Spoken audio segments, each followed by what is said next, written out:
কাকপথাৰত এনকাউণ্টাৰক লৈ উত্তেজনা অব্যাহত। মৃতদেহ চমজি নোলোৱাৰ হুংকাৰ প্ৰদান কৰি নিশা 12 বজালৈ নিহত বিনোদ মৰাণৰ মৃতদেহ আৰক্ষী থানাৰ সন্মুখত ৰাখি প্ৰতিবাদ। পৰিয়ালৰ লোকৰ লগতে একাংশ গাঁওবাসীয়ে কৰে কাকপথাৰ আৰক্ষী থানাৰ সন্মুখৰ ৰাজপথত এই প্ৰতিবাদ। যোৱা 9 অক্টোবৰ তাৰিখ লক্ষ্মী পূজাৰ দিনা ৰবিবাৰে কাকপথাৰ চেঙাপথাৰত তিনিচুকীয়া আৰক্ষীৰ সহযোগত টঙনা আৰক্ষীয়ে চলাইছিল ড্ৰাগছৰ বিৰুদ্ধে অভিযান। অভিযানৰ সময়ত এনকাউণ্টাৰত নিহত হৈছিল সন্দেহজনক ড্ৰাগছৰ সৈতে জড়িত কাকপথাৰ উবন গাঁৱৰ বিনোদ মৰাণ নামৰ লোকজন। ড্ৰাগছৰ লগতে বিভিন্ন আপত্তিজনক সামগ্ৰীসহ আৰক্ষীয়ে আটক কৰিছিল অন্য 4জনক। বিনোদ মৰাণৰ মৃতদেহ মৰণোত্তৰ পৰীক্ষা কৰি উভতাই অনাৰ পাছত ন্যায়ৰ লগতে ক্ষতিপূৰণ বিচাৰি পৰিয়ালৰ লগতে একাংশ লোকে সাব্যস্ত কৰা প্ৰতিবাদ।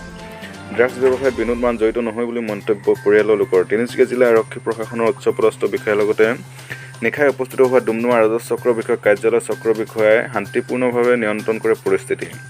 উপায়ুক্ত কাৰ্যালয়ত আলোচনা আশ্বাস চক্ৰ বিষয়া শ্ৰীৰঞ্জিতা শৰ্মাৰ লগতে উপস্থিত থকা তিনিচুকীয়া জিলা আৰক্ষী প্ৰশাসনৰ উচ্চপদস্থ বিষয়া। ইতিমধ্যে তিনিচুকীয়া জিলা উপায়ুক্তই ঘটনাক লৈ তদন্ত ঘোষণা কৰিছে বুলি জানিব পৰা গৈছে।